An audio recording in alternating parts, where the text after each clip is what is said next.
Hello, class. Hello. Good afternoon. Anybody have any preliminary questions for me before class starts?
All right. So, who can tell me who's leading today? Anybody?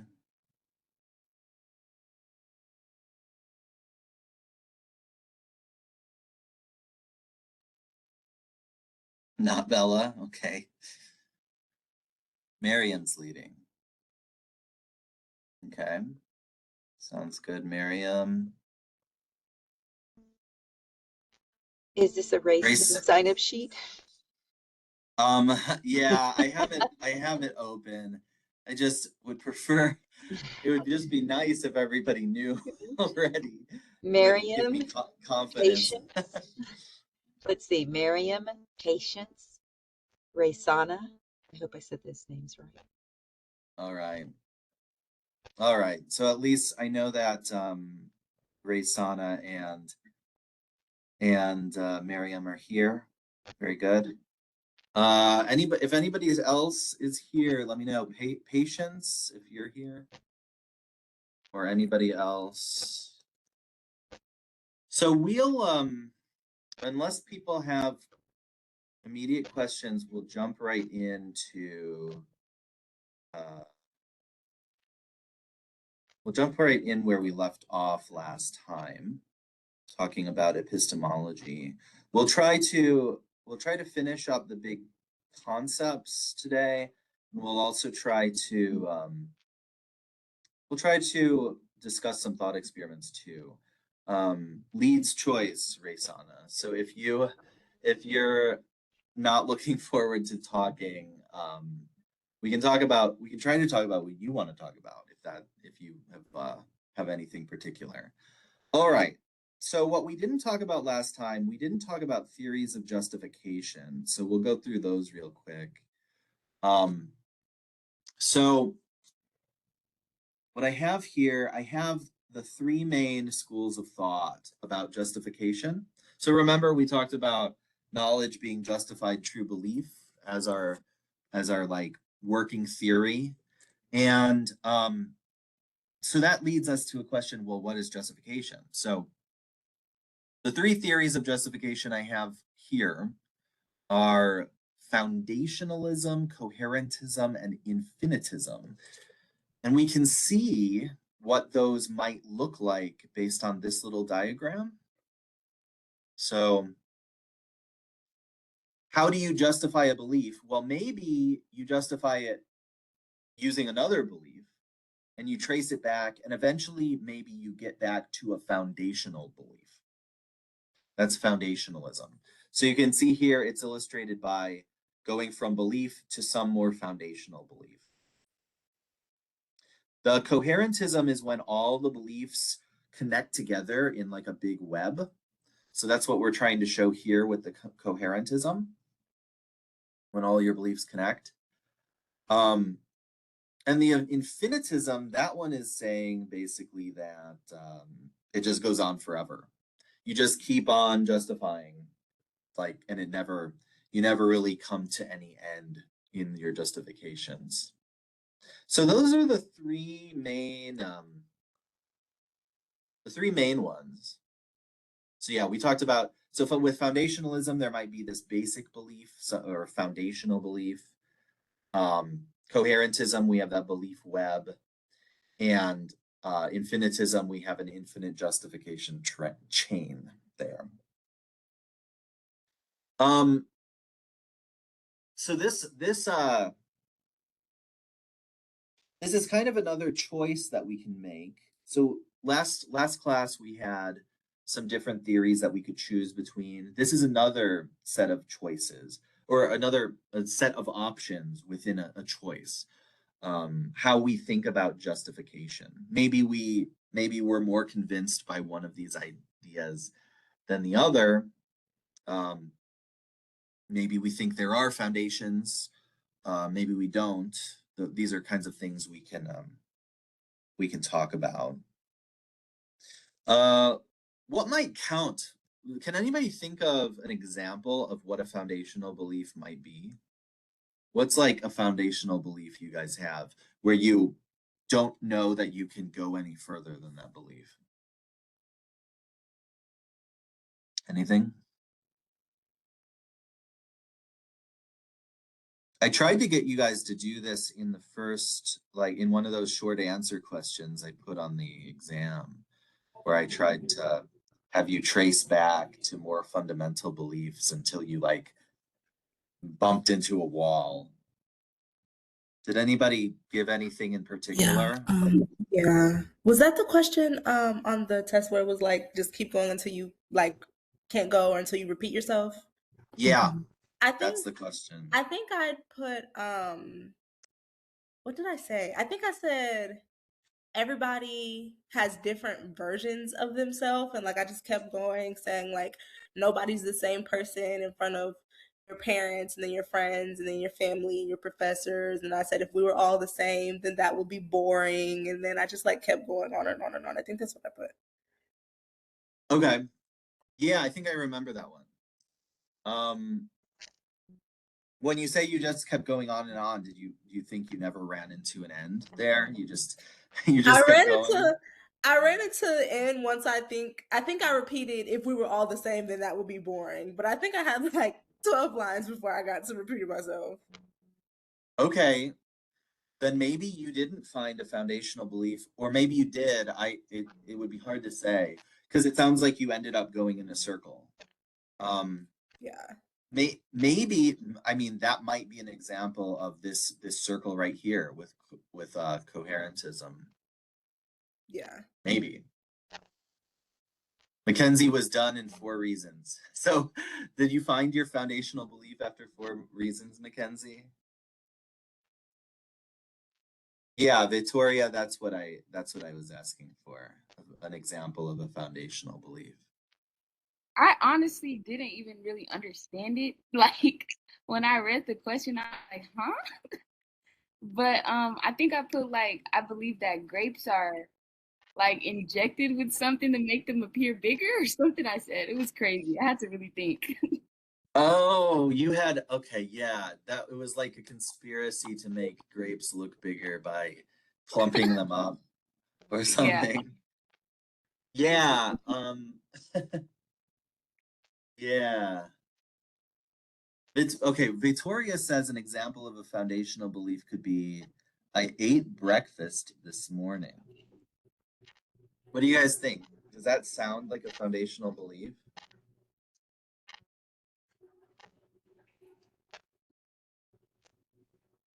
I guess we have to ask, how do you know that you ate breakfast this morning? Like, what are you basing that off of?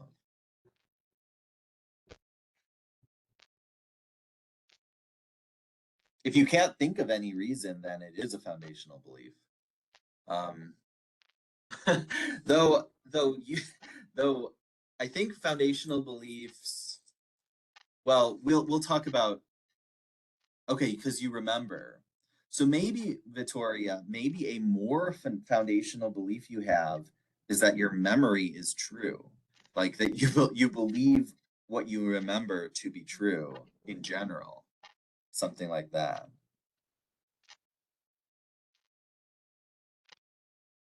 That might be more I have an foundational. example. Yeah. I believe I will pass my exam because I study, and I think the foundation belief part is studying, and and practicing and understanding. I think that's the foundation part. Okay. So the idea would be that you you believe that you'll pass because you studied. So it sounds like what's foundational there to me might be that you believe in something like the effectiveness of studying. You believe in you believe like that studying will have results, will have effects on your mind, and those will correspond to good grades or something. Vittoria says I feel pain right now. I hope you don't, Vittoria. That would, if you feel pain, you might want to get that checked out. Okay, so I feel pain right now. So can we think of anything more fundamental than I feel pain right now? So I take it the pain is like the immediate sensory experience that you're receiving. And so you have a trust in that immediate sensory experience. Like that's your first principle there, maybe. That might be your foundational belief. I don't know. What do you guys think? It might be good to bring in a thought experiment here. Let me pull up. So, which one of my leads can tell me about this thought experiment that I'm showing, the evil demon? You guys can see it, right? The evil demon. Yes, I also have it up on my laptop. Okay. What can you tell me about this thought experiment? What's the big idea here? So it's Rene Descartes, that's the philosopher. What's the basic sequence of his thoughts there?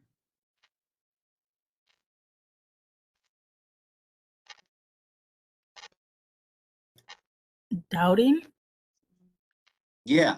Yeah. Yeah. So Descartes, he realizes that a lot of his beliefs are wrong. And he's like, oh no, if a lot of my beliefs are wrong, then even more could be wrong, right? And he says to himself, I'm going to doubt everything. I'm as an exercise, as an intellectual exercise, I'm going to pretend that an evil demon is controlling my mind, and just deceiving me about everything. This evil demon, it's like all powerful. It can basically deceive Descartes about anything. So all beliefs can be doubted.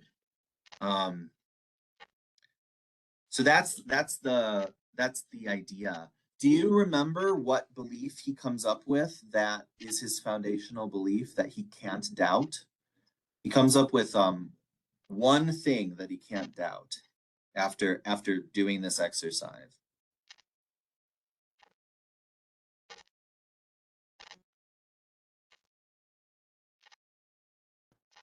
His senses? What is? I'm not sure. Sorry. His senses, did you say? Yeah. Yeah. So he actually thinks he can't believe his senses. Because he thinks the evil demon could just be like putting an illusion in front of his eyes, and making him think that his senses are true, but it's just what the evil demon is projecting onto his senses. So he even doubts his senses. Is So the evil demon, I guess is it like to represent the devil's advocate? is it the devil's advocate? I guess that's my interpretation of it. Well, so the devil's tell me what the devil's advocate is. We can talk about that. Like someone that expresses like a contrary opinion. Yeah. So like in this class, I'll play devil's advocate a lot when you guys propose a theory to me, and then I'll like either reject it or see if we can figure out a way to reject it or whatever. I'll play devil's advocate. So I guess in a sense, Descartes was playing devil's advocate about everything, you could say. He just literally, it's just globally speaking, just everything devil's advocate. So I wanna point to Bella's answer here. So Bella says yourself and existence. And Bella, that's pretty close to what Descartes thought. So the foundational belief that Descartes comes up with is the phrase, I think, therefore I am. Can you guys explain to me what that means? It means something, a lot of my, so I think I actually gave this on the survey as one of the questions to see what you guys think. And not everybody gets the right answer at first. So I want to see, what do you guys think this means? Mackenzie says, as above, so below. Can you elaborate on that, Mackenzie? What do you mean by as above, so below?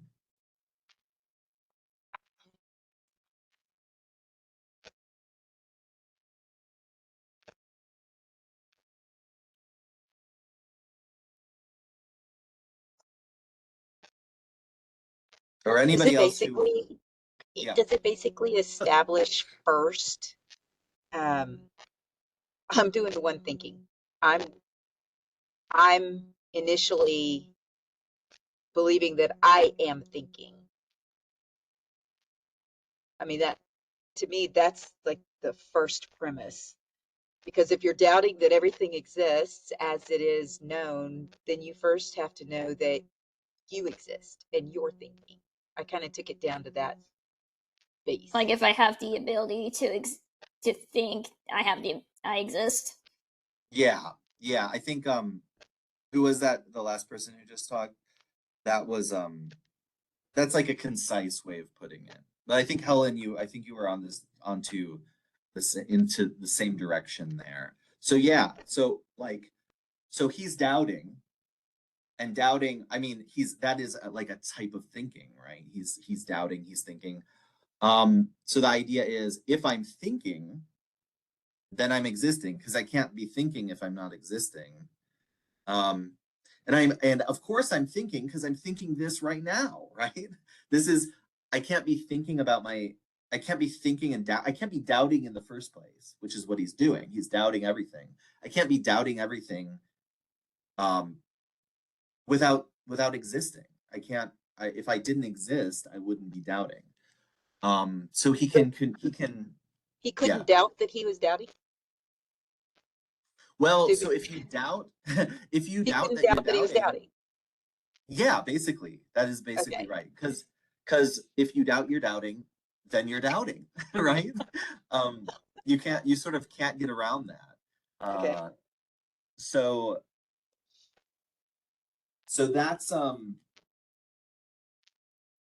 that would be sort of what we might call like a performative contradiction, where you can't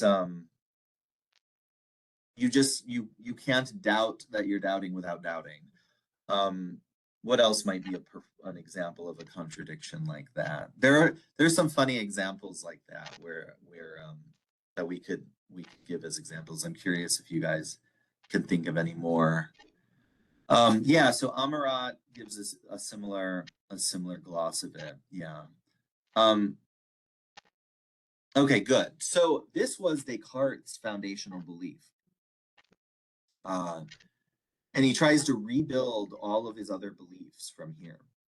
So now that he knows he's a thinking existing being,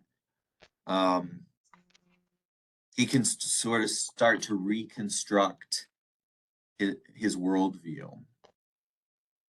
Does that make sense to you guys? Yeah. What do you guys think about that? Any opinions? Do you like it? Do you like the exercise? Do you like the conclusion?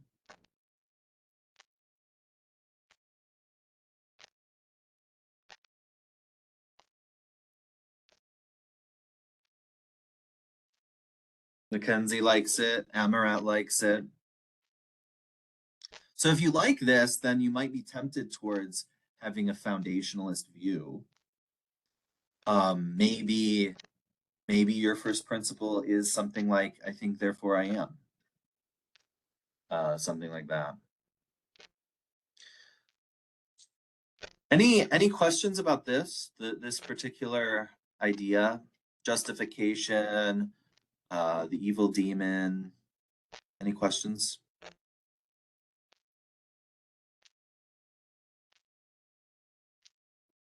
I think that might be the most straightforward one of the other justifications. The most straightforward, maybe so, because it's like it bottoms out and we can sort of see how that works. Yeah, that may be. Okay, we can talk about internalism and externalism briefly. So internalism versus externalism. These are just asking where the knowledge is happening. So the internalist says it's happening like in your head, basically. It's happening in your mind. So the justifications are things like perceptions, things like memories. We've gone through a few of those. Where the externalist wants to say that the justification has to relate out to things outside of your mind. That's the big difference there. We already talked about rationalism and empiricism last time, so we can skip those this time and try to knock out these last few theories. So here we have probabilism, pragmatism, phenomenology, postmodernism. These are all just different sort of keywords to keep in mind. Different people have had different emphases on what is epistemologically important, and these are all different theories with different emphases. Yeah, Risana. Did you just change to the other slide? So I'm going back and forth between the theories PowerPoint, which is called, I think, the lecture notes, and the other one I went to was the thought experiments. So that's this one. Okay, it just confused me for a second. Yeah, sorry about that. It might have been a jarring transition.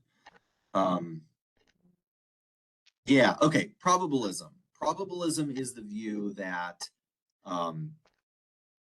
that we shouldn't just believe or disbelieve things, basically. Oftentimes people will ask, do you believe that or don't you? So it's like black or white. It's like 100% or 0 is what the probabilist would say. The probabilist, though, wants to expand our beliefs, our ability to believe beyond just yes or no. The probabilist is like, well, maybe I believe this 75%, or maybe I'm 50-50, Or maybe I'm 90-10. I assign a probability to my belief. That's what the probabilist would say. And the probabilist calls those credences. Have you guys ever used that word before? You have like a credence, which is like your belief, your degree of belief, we would call it, is your credence in something. Yeah. Yeah, so anytime anyone asks you, do you, yes or no, do you believe it or not? You're allowed to be a little uncertain about stuff, right? You might be pretty sure, but not like totally sure. You may be like totally on the fence. Those might be different levels of credence you have. And we talk like that, right? We give ourselves like a degree of belief sometimes. And that's all the probabilism is acknowledging that we give ourselves degrees of belief sometimes.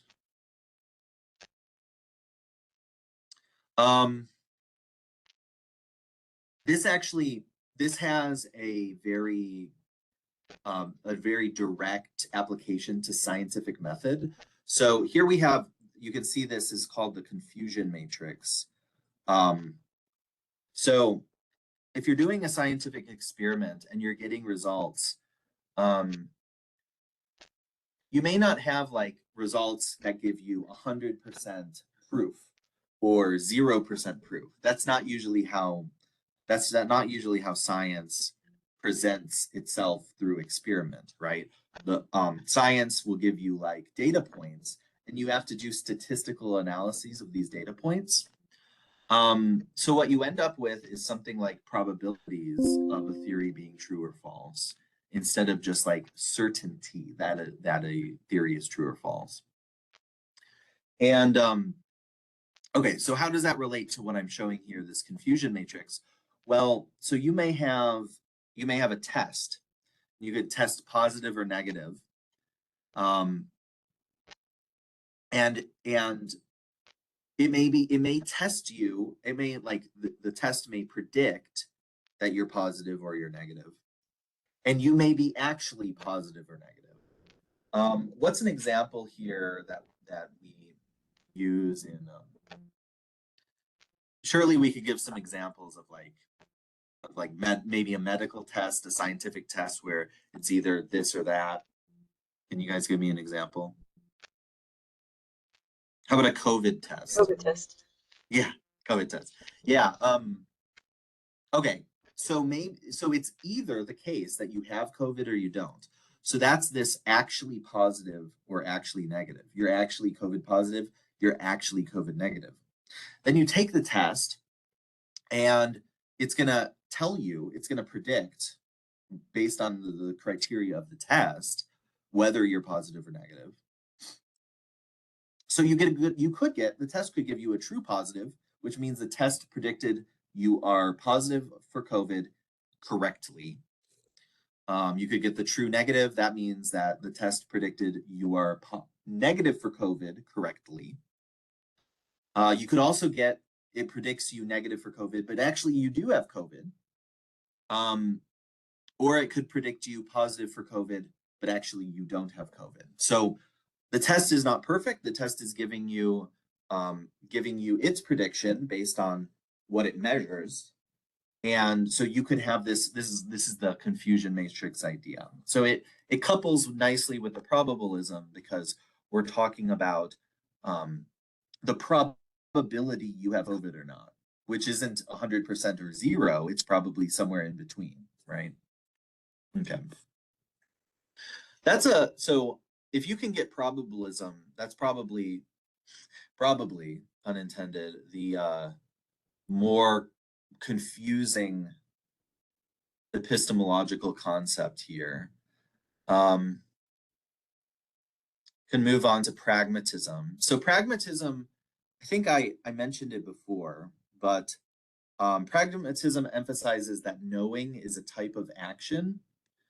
And so when we think about knowing, we should think of it like another action that we do.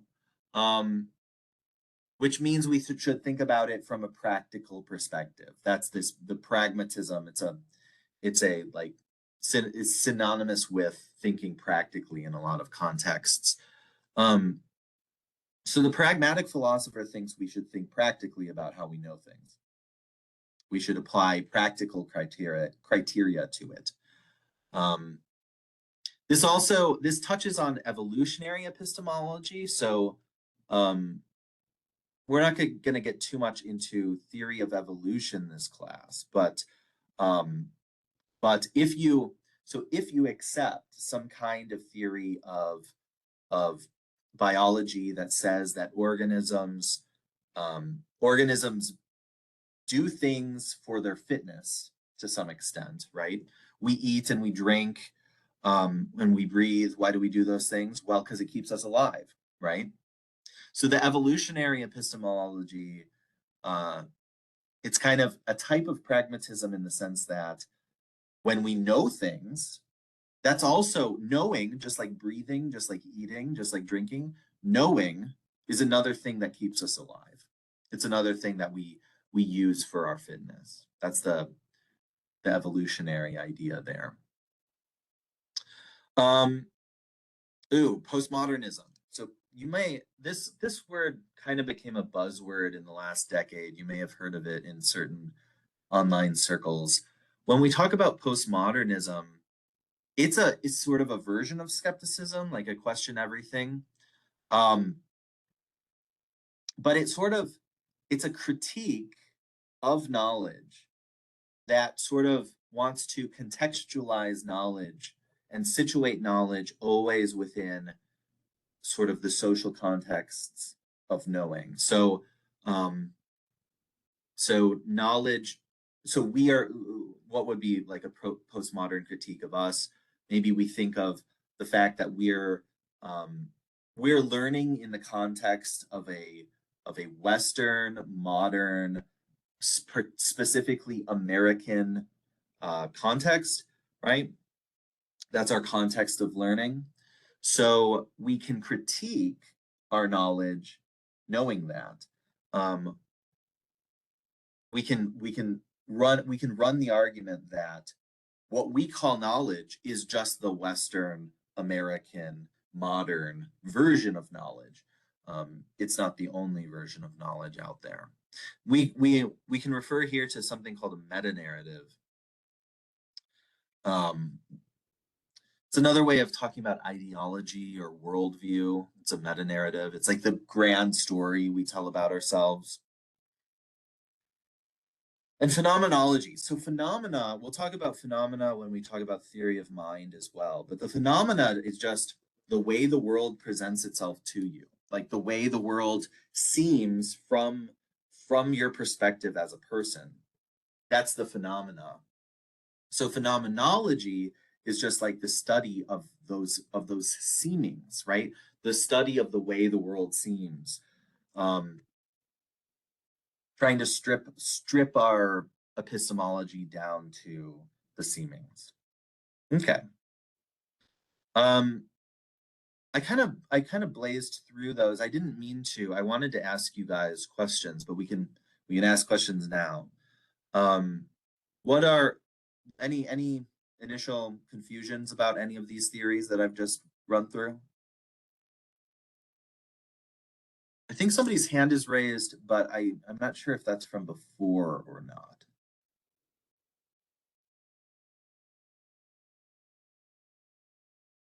My apologies. It was before. Oh, no problem. Okay. Any thoughts about any of this stuff? Have you guys heard of any of these, or is this all new? I'm always curious. Yeah, I'm pretty much brand new to philosophy, so these are very unfamiliar terms. Okay. For me, anyway. Okay. I hope it makes sense though. It's not meant to be confusing, though I know some of the words can sound big and frightening a little bit. Any confusion out there? Yes, I have a question. Is there a way they can be connected? Yeah, I mean, they don't necessarily all have to be incompatible. These theories could, what could we say?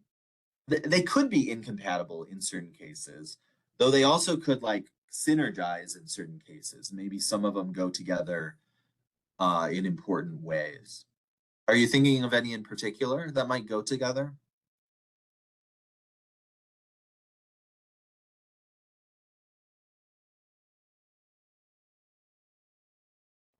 Yes, but I don't know how to say it. The third one, the phen- and the first Phenomenology? one, phenomenology. Yes, sorry. Okay. I think they go together because the phenomenology is how we view things, how we see things, right? And the probabilism is how it's how we believe things based on probability. Like, we're still seeing it. It's likely to happen. So I think they Huh. go together because it's certain. I don't know. I don't know how to explain it clearly. I don't know if you understand what I'm trying to say. Well, I understand you're trying to make a connection between probabilism and phenomenology. Yes. Um, I'm not, I don't know if I've ever personally made this connection before, but I'm open to exploring it. Um, so is the idea that the stuff stuff could be likely or unlikely, that's probabilism, and then phenomenology is like stuff could seem a certain way or not seem a certain way, something like that. Is is there like a connection between those ideas?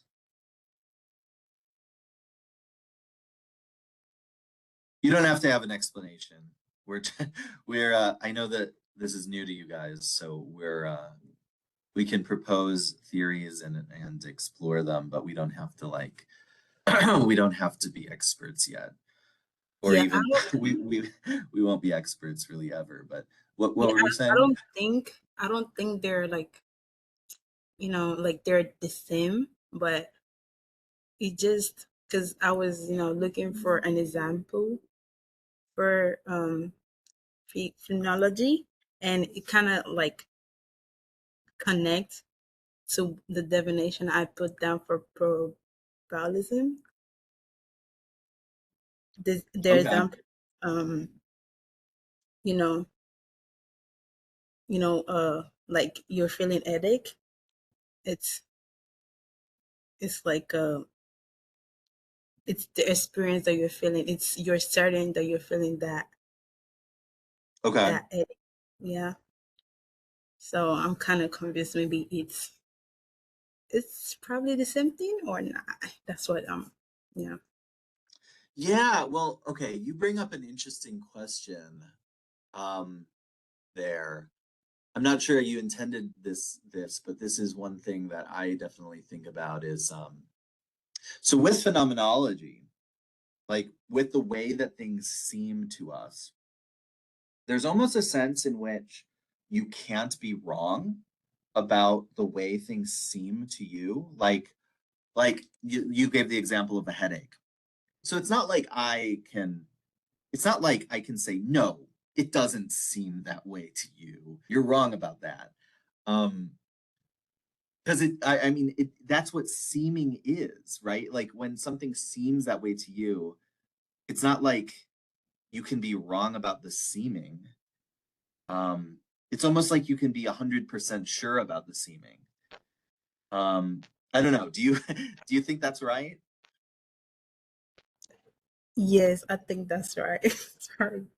I think it's right to like you can feel the pain. It's 100%, you know. Yeah. Okay. But then, so then we can give a different example. So like COVID. So I can feel a headache and then, so I can feel I seem to have a headache. And then I say the next thing, I seem to have COVID. Now what, so the first thing, I seem to have a headache. It doesn't seem like I can be wrong about that. It also doesn't seem like I can be wrong about seeming to have COVID. Like it seems like I have COVID. I'm not saying I do have COVID. I'm just saying it seems like I do, right? So I don't know if I can be wrong about that either. But what I can be wrong about probably is whether I do or don't have COVID. Like I could falsely think I have COVID, seemingly, right? Does that, I don't know, does that distinction seem right Yes. to you guys? So is it Yeah. phenomenology? I'm just going to kind of say this, and then you can you can poke holes in this. It's if it's relying on, because in my notes it's first person experiences. Phenomenology is based on what I experience personally. Then Yeah. isn't that the most restrictive type of knowledge? Because it's whatever I'm right here. That's it. I'm in this room. These are my experiences. And Mm-hmm. so I draw conclusions based on those. So it's limited to that. And there might be a whole science out there that would refute whatever I experienced singularly or whatever I thought I experienced singularly. But I guess I'm just trying to relate that in terms of the context of phenomenology. If it's first person, then isn't it restricted? Yeah, I could see why you say that. Because so on the one hand, it seems like, on the one hand, what seems to us is something we can be very certain of. But on the other hand, that is like only good for that only goes as far as our own mind. So it's not like I can convince other people of true or false. I can't convince other people based on my own phenomenology, seemingly, because that's like this private seeming in my head. So it is in that sense very restricted to the first person. It's not like we can use it to convince others even. Yeah, I because mean, I could go up to you and something yeah, really, really basic. I'm sitting, I will tell you that I believe it is very cold today. It's very yeah. cold. I have my blanket. I am cold. It is very cold today. Well, that's because one would, one might say, Helen, that's because you're sitting in a closet that doesn't have a heating vent. You don't know that it's Uh-huh. 62 degrees outside. But this is my experience. It's cold. I'm cold. I believe it's very cold today. And you can't convince me otherwise. I just kind of, I mean, it's a really simple example, but to me, phenomenology would indicate, yeah, I've drawn my conclusion. I have my knowledge based on my experience right here. You could go outside and look at the thermostat or the thermometer, and it would tell you something different, but that's external to what I'm experiencing. So I don't care what that says. This is what I believe right now. Is that Yeah. phenomenology? Well, so I do think so your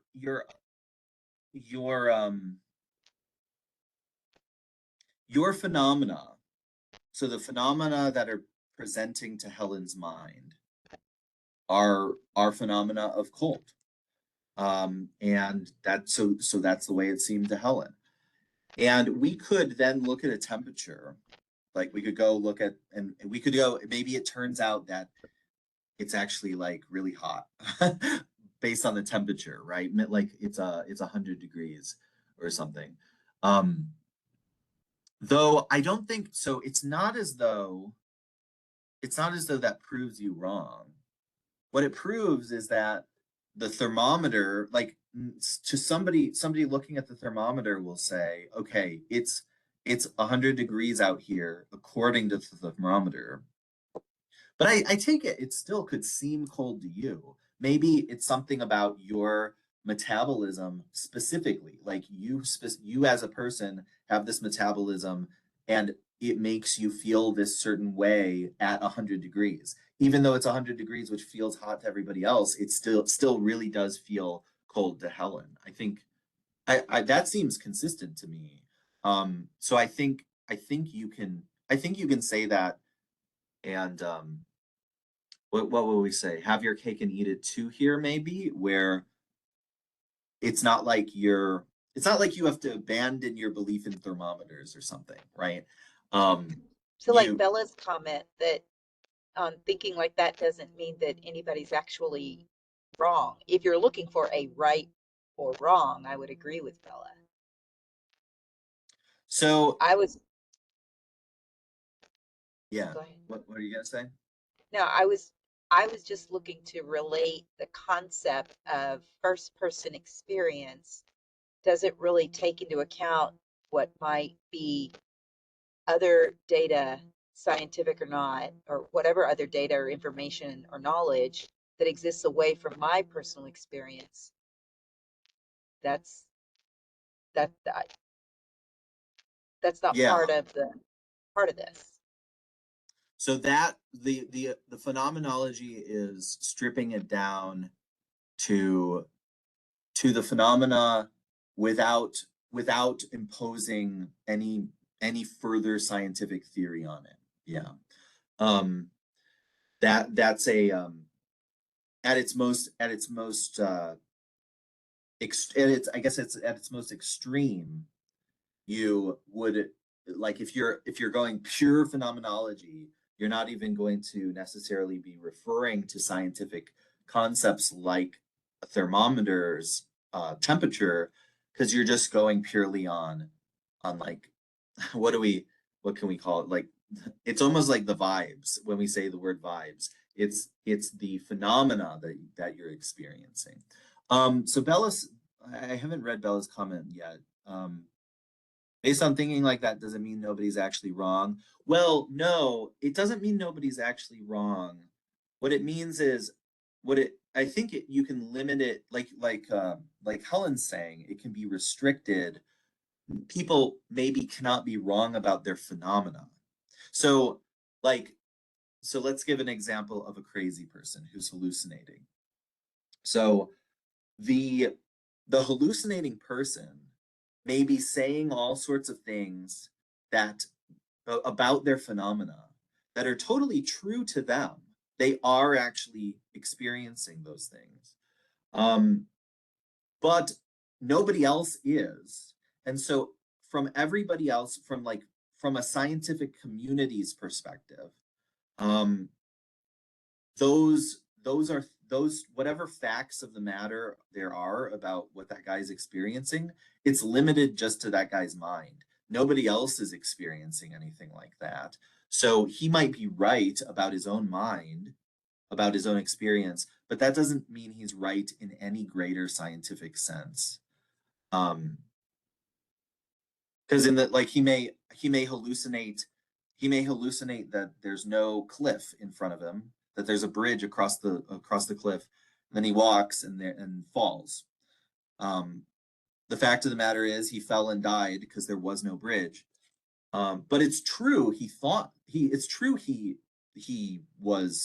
it's true that from his perspective, from his first person perspective, there seemed to be a bridge, right? That's true. I hope that's not too confusing. I know that it's but definitely good questions. Any other questions about phenomenology?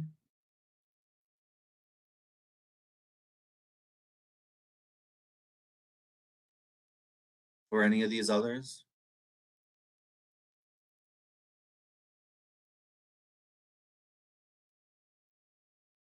Perspective versus facts, that might be a way of putting it. Yeah. Though we could get into, it gets into an interesting question when we start trying to figure out what it really means, what we really mean by facts there. But yeah, so one of the things that I want to do next, because we've worked through some of the theories, is I want to focus on some of the thought experiments. So we've already done Descartes, but there are a ton of thought experiments that we could go over. And frankly, we probably don't have time to talk about them all. So what I would like you guys to do is I'd like you guys to tell me which ones you guys want to talk about. And we'll focus on those, and we'll let our thoughts guide us as to what we think is interesting.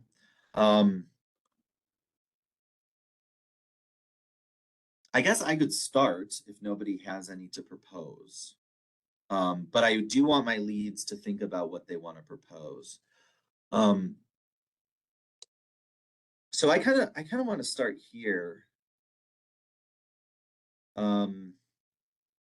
With echo chambers and filter bubbles. Does that sound like as good a place to start as any?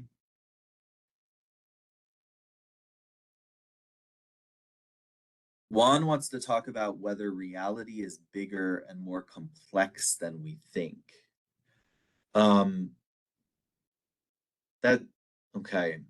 Do you have a specific thought experiment in mind that explores that? So you could possibly mean that in a few different ways. You could mean it in the Plato's cave kind of way, which we mentioned last time, talking about Plato's cave, thinking the inhabitants thinking that reality is just the cave versus the reality might be something much bigger than the cave.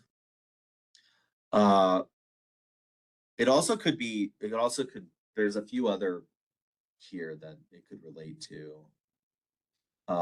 For example, the blind men and the elephants, for example.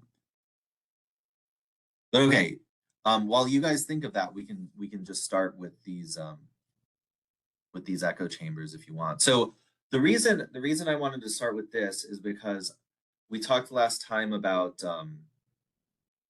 finding ourselves in dogmas, finding ourselves like in these self-reinforcing belief structures. And I thought we could do an exercise. So the exercise is like this. Pull out your phone and look at your favorite social media app, right? And so I'm pulling up Spotify. And it has suggestions for me, right? It has suggestions based on my previous interests. So what are some of my suggestions? I have, this isn't going to be unusual, but I have some philosophy podcasts on there. I have some sci-fi podcasts. I also have some video game music, which I play when I study. So, okay, what does that tell me? So my machine is filtering down all of the stuff in the world, all of the content, right? It's filtering it and presenting to me the things I like. I think I mentioned this last time, but I'm curious. So that was me. That was my filter bubble that I just told you guys about. Tell me, what's your filter bubble when you guys do this? What does your app suggest to you? I'm curious.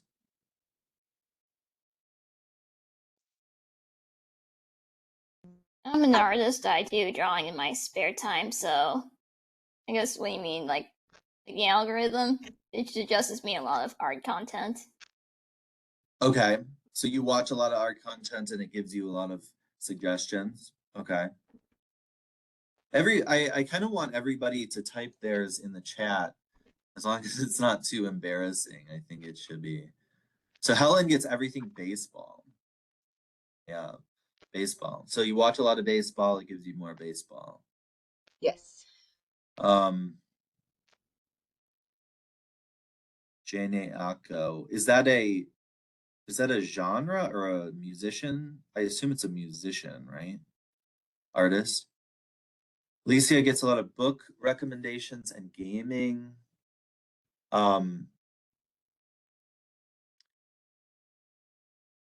Yes. So Comedy and travel for Mackenzie.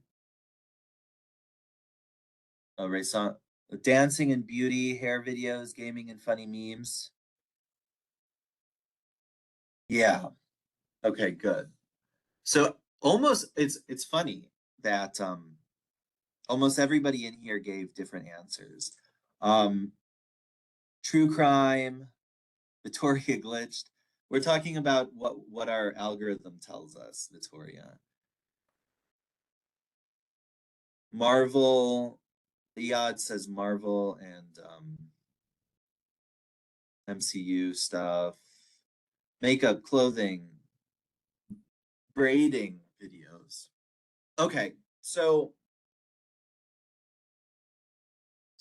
we are, this is like our unique perspective on the world, right? So each of us who gave these answers, has a different window on the world. And that window is very specific to like our interests, to the things that we already think are interesting, to the things that we've already been exposed to. What do you guys think about this? So this is sort of the new status quo that we all live in, the new epistemological status quo, in the sense that we're getting our knowledge, we're getting all of the things we know mediated through these devices, right? And what comes to us is something specific and personal. What do we think about this? What does this mean for our epistemology? Is it good? Is it bad? Is it neutral? Or why? Why would it be any of those things?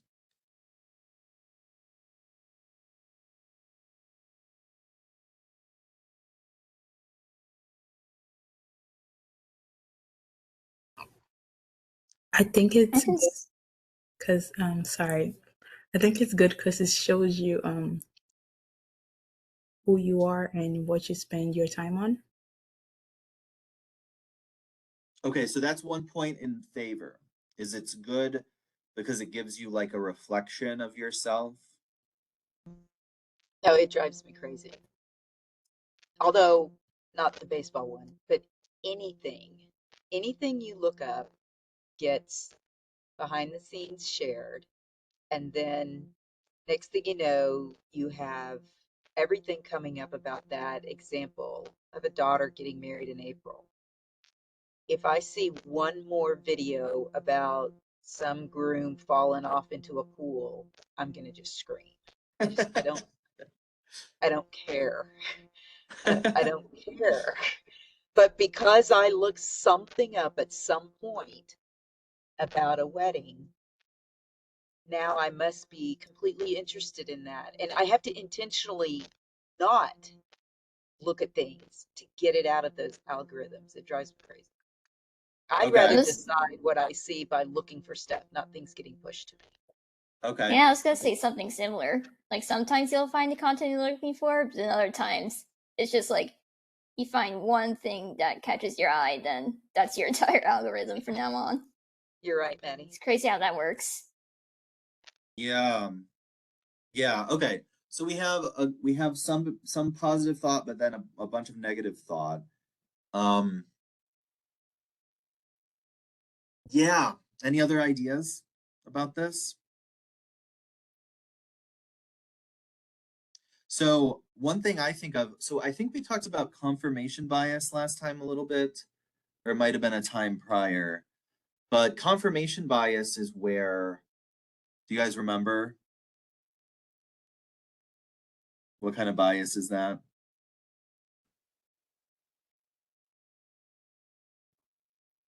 So it's where you believe something, and then because you believe it, you are more tuned to listen to things that confirm what you believe already. So fill in the blank there, right? So like you can say something like, I have a particular belief. Anything that confirms that belief, my belief may be like, I have COVID. I believe I have COVID. And then when I go online, I might like actually find some like sites that indicate to me that I have COVID. So like, oh no, this website says that have COVID gives you a cough, and I do have a cough. Oh my God, I probably have COVID. And so then it leads me down this rabbit hole of confirming what I already believe to be true. This is actually that example is actually an example that I've heard doctors complain about this, where they'll have patients come in who convince themselves that they have something or that they have some disease because of something they read online, and they've sort of gotten themselves into, what is it called, a hypochondriac rabbit hole about it. Does that make sense to you guys? So we could see that as being a possible problem with this. So Helen's critique seemed to be that it was annoying in some way, that it was filling up her time with all this stuff she really didn't want. But maybe the scarier thing might be that if we have a false belief, we might be reinforcing our false belief. Can you guys think of other examples where that might be true? So the example here on the screen is like a political one, but it doesn't have to be a political example. Though I think the political one is particularly like, what might we call it? Particularly like imminent. It's like, it feels like this is the kind of thing that's happening politically to us all the time. I don't know. Any examples, you guys?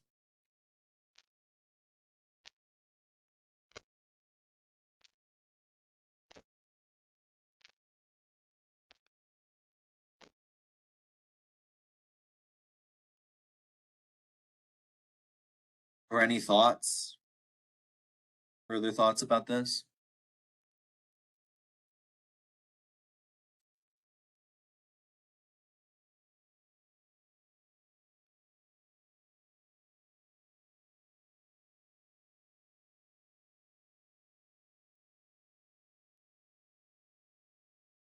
Oh, okay.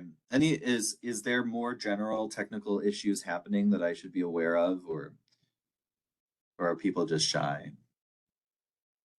Or both? Probably both, right? Sorry, what was the question? I'm like zoned out a little bit. Sorry. Okay. I'm asking about these filter bubbles that we find ourselves in. So we are all in one. Mm-hmm. And the worry I'm trying to express is sort of like that there's a possibility we're missing out on what's actually important if we find ourselves in one of these filter bubbles. That's sort of the worry I'm expressing. Okay, I see. Yeah. I think with filter bubbles, it depending on the person and whatever belief they're thinking about, or whatever consideration, like this example of climate change, whatever it may be, if they're constantly fed information that promotes their beliefs, what they think, their opinions, to your point, I don't know necessarily that can mean that somebody's becomes misinformed. I think it means that promotes uninformed, not necessarily misinformed, because you may get all whatever true is true information, but limited to the opinions that you believe in, I don't necessarily think that that equals you're misinformed. I think it means that uninformed is what I'm trying to say. It's like you don't you don't get any other information that's outside that perspective.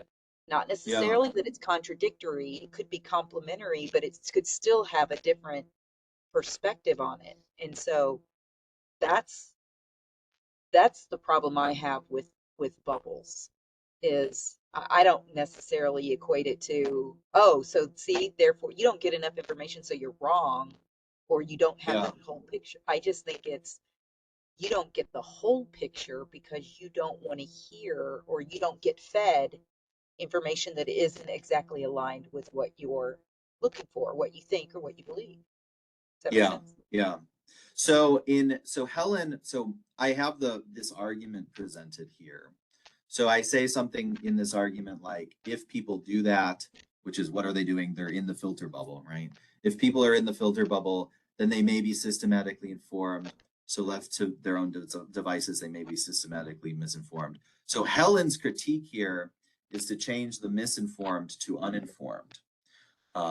So they're only getting this narrow picture of reality and aren't being informed of the much wider picture they could be informed about. Yeah, that could be fair. That makes me curious if you think there's a difference here, because the next thought experiment I have here is echo chambers, which we might think maybe are distinct from the filters. I'm curious if you guys think they would be. So like the echo chamber, it's not just the filter, but it's where the position you find yourself in, you may agree only with one side of an issue, let's say. And then so everything that you believe, all the authorities you believe are only the ones that reinforce that side of the issue. So how do I put it here? Left to their own devices, authorities will give us info that reinforces their authority and diminishes others. If people do that, then they may come to trust only authorities that give them info. And if people do that, they might be systematically misinformed. What do you guys think about this one? Is this the same thing as the filter bubbles, or is this different?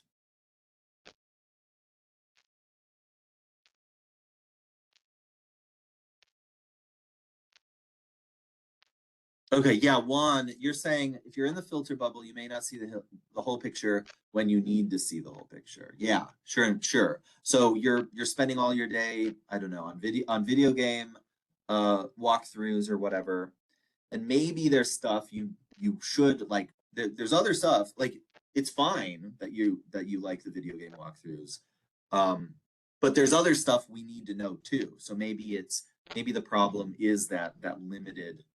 Than not seeing the whole picture. So that's on filter bubbles, but in reference to echo chambers, did I read somewhere that is more discrediting anything that isn't, how would I say it? I mean, that's outside, I guess, of your bubble. So not just that you don't hear it, but you don't believe it. You discredit it, or did I miss? I have that in my notes on echo chambers. Yeah, so let me pull up somebody's okay, so Diara says she watches braiding videos. So that's her filter. That's like the filter that she's the filter is feeding her the braiding videos. What would make it an echo chamber, at least according to this guy, this is the guy who I'm citing here, C.T. Nguyen.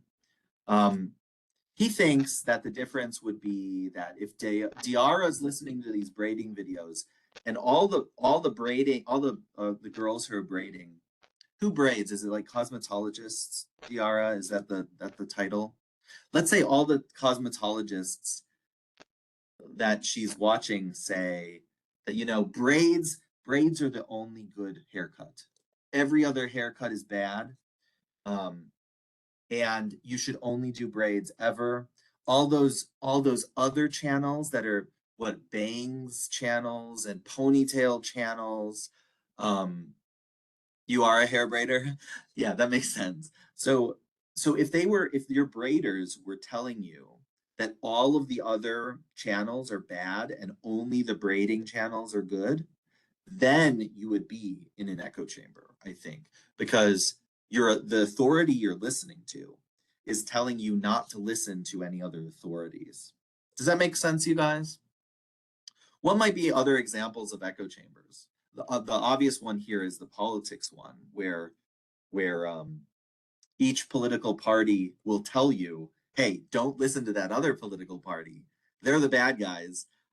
It's us who's the good guys. But they're all saying that about themselves, right? They're all saying they're the good guys and the others are the bad guys. Any other examples besides politics? Podcasts? Yeah, I think that's right. Podcasts, sometimes podcast hosts will totally throw shade on other podcasts. And it's sort of like an advertising thing. It's like, it's good. Keep listening to me because we're the good podcast. Those other podcasts suck. Don't listen to them. Spend your time listening to me. Give me Patreon subscriptions or whatever, right? Yeah, yeah. Podcasts can become echo chambers for sure.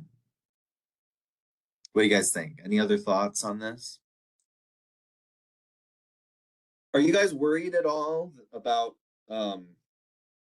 about this? Ads on a product, says Miriam. Yeah, ads can be, so the commercial can be like buy more of me, don't buy the others. Cults, good. Yeah, cults are going to be echo chambers for sure, right? Because that's sort of the characteristic feature of a cult, is that it's like, we are the only truth. Don't listen to anyone else at all. Just listen to us. Shut everybody else out of your life, and commit yourself totally to this cult. So, yeah. Yeah. What do you guys think? Do you guys worry about this at all? So I worry about it, but this is sort of my this is sort of my job. Um, yeah, religion more generally can become an echo chamber, right? Any given religion could become cultish, for sure. Is there any solution here to these problems?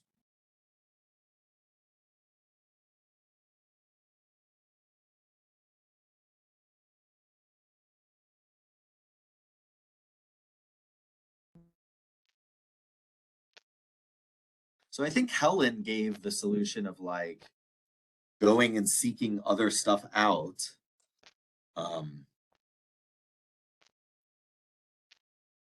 But unless there's some type of an acknowledgement or awareness of of outside information, or um, potentially, I guess I could say, opposing or different, unless there's an awareness that that's available and exists and it's credible, which then goes back to what's credible, what is true, what is all of that. I don't think you change the dynamic, because it's just like with any other issue or problem, unless you acknowledge it, you can't solve for it, or you can't change it. Okay. I don't know. There may be entire pods of people that just say, absolutely, oh yeah, I know I'm living in this bubble, and I know I this, and I'm fully aware, and that's exactly the way I want to keep it. Which means to them there is no problem. That's their knowledge base. That's what they believe.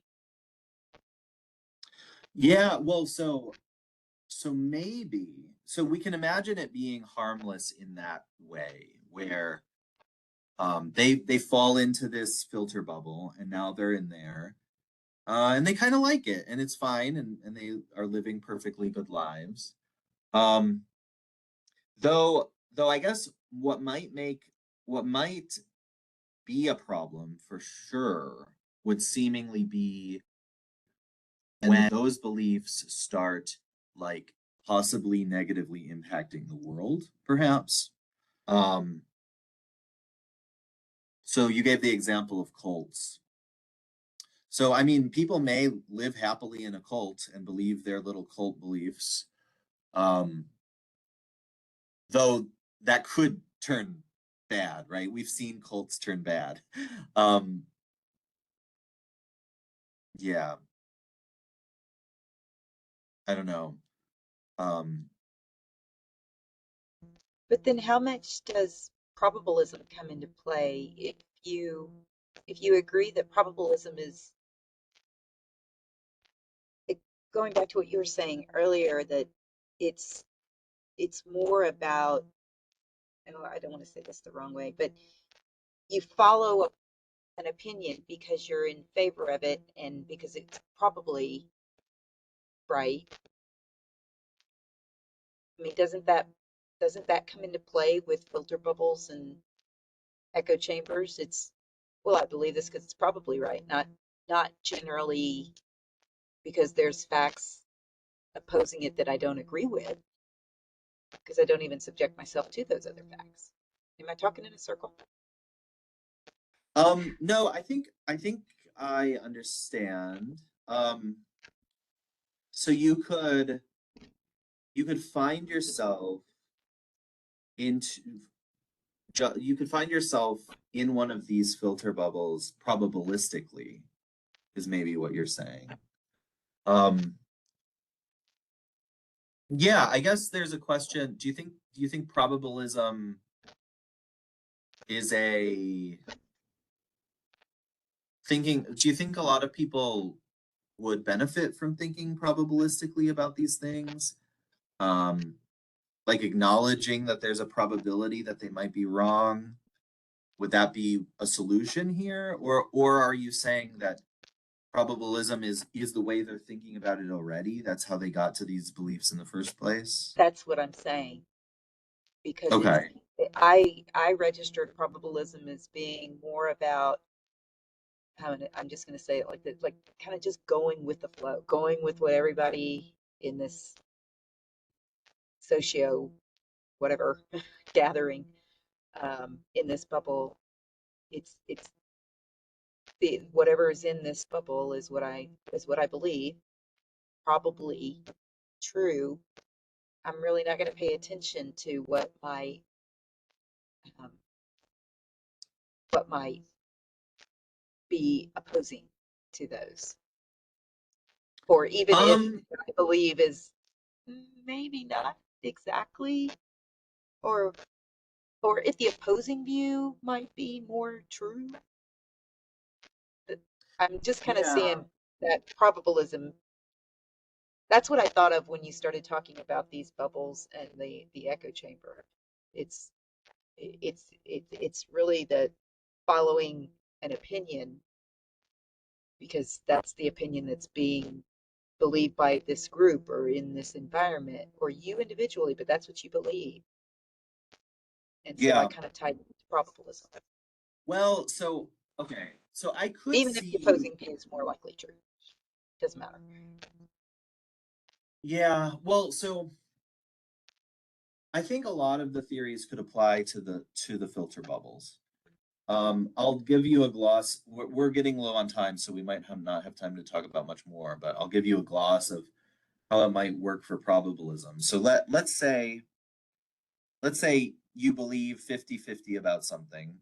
Then you see a YouTube video and it gives you a little bit more evidence than you had before.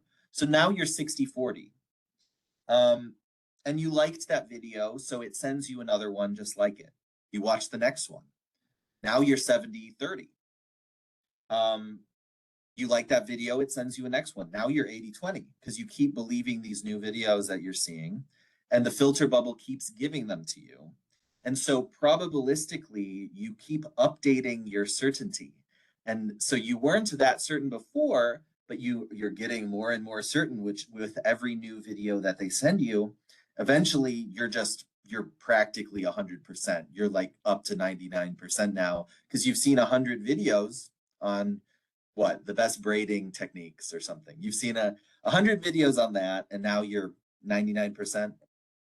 That's how it could work probabilistically, Helen. Yeah, that would be applying probabilism to the filter bubble to explain how the filter bubble is functioning on any given person. Now, that doesn't mean, so you could also probabilistically reason your way out of it as well by exposing yourself to different evidence and then becoming less certain and less certain. But if you're trapped in that filter bubble, then maybe you don't do that. So maybe you fell down the rabbit hole and can't get out because now all that YouTube tells you is whatever braiding technique opinion you're now convinced of. I don't know. I'm not picking you on you, Diara. I'm just using braiding because braiding seems like an innocent example. Anyways, we're out of time. Stay for questions if you have them. Please have a few thought experiments that you want to talk about next time, so that like we get to talk about what you want to talk about, and that's how we'll spend the next two sessions. So, all right, have a good one, you guys. You too. You too. Bye. Mr. Barter, real quick for next Tuesday. Yeah. On the 3rd, I may not be in class. I've been called to witness in a trial that is in the morning. But Okay. I have no idea how long or what the day is going to look like. I may not be in class since I'll be sitting in a courtroom. Well, that's understandable to me. You're just doing your jury duty, or not jury duty. No, I'm a witness in a trial, so I don't know Yeah. what the schedule is. All I know is that I am supposed to be there on the 3rd at 9 in the morning, and I don't know how long my time. I don't even know what the day is going to be until I get there. But I just wanted to advise you that it's likely or probable that I will be in class. Yeah, well, use good epistemology as a witness. Yeah. And tell them true justified things. I'll say, well, Professor Barta said, so therefore it is. Oh gosh, don't say that. All right, thanks a lot. Appealing to authority there. Yeah, have a good one. See you whenever. Bye.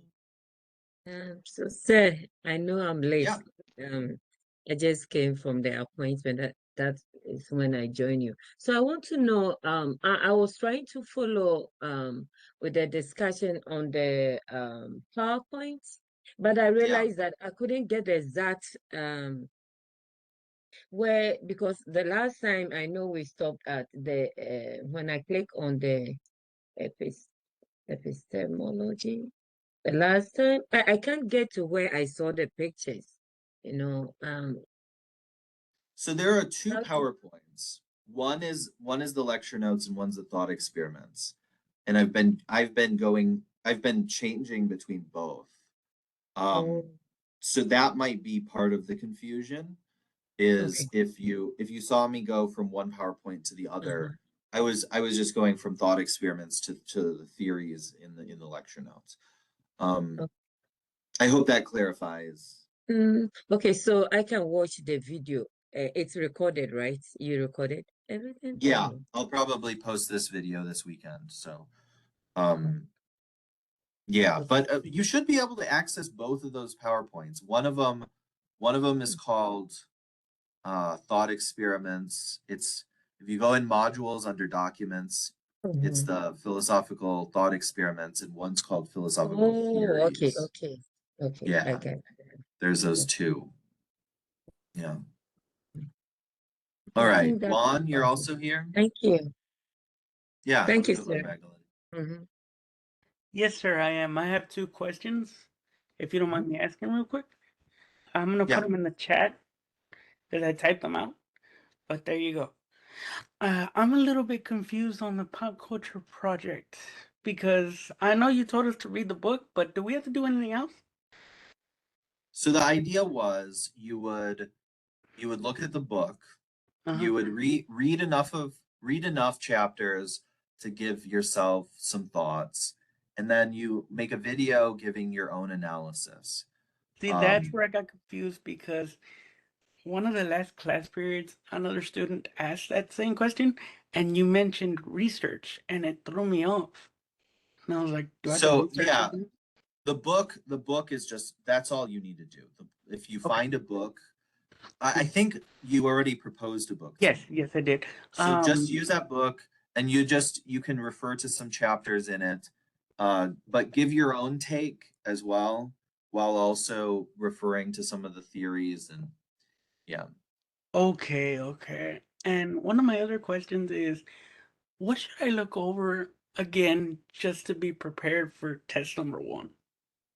Yeah, so the test is going to be over units 1 and 2. So the best idea would just be to go through units 1 and 2 of the PowerPoints, and any readings that I suggested. You can, for anything you don't understand, you can read those external readings. Those are the main things. So there will be a few questions about theories that we've covered. There will be a few questions about about thought experiments that we've covered. So making sure you know what these thought experiments do, making sure you understand the theories. And then there will be some reasoning questions, which is what we covered in the unit 1, right? We covered reasoning. So I want you to do I want you to like tell me if something's valid, tell me if something follows from something else, right? Tell me if something is fallacious, like what errors in reasoning are being made. Okay. Those kinds of things. Well, this might be a little complicated, but okay, I got you. I do think so. The reasoning unit is probably the hardest unit for the most students, because I think the reasoning, it's not like memorizing theories. The reasoning is like you actually have to practice the reasoning skills, like math kind of. But I think once it clicks, it becomes easy. So that's usually what I tell students, is that's probably the hardest part of any of the quizzes. So Okay, because I know we still have another week to be able to take the first test. Yeah. Quiz or whatever it's actually called. But I want to try to at least study a little bit of it over the weekend so that way I can be ready for it during the week. Yeah, it should be straightforward. Focus on the PowerPoints, like I said. Yeah. Okay, got you. Thank you, Professor. All right, have a good one. You do this, and you have a nice weekend. Yeah, bye.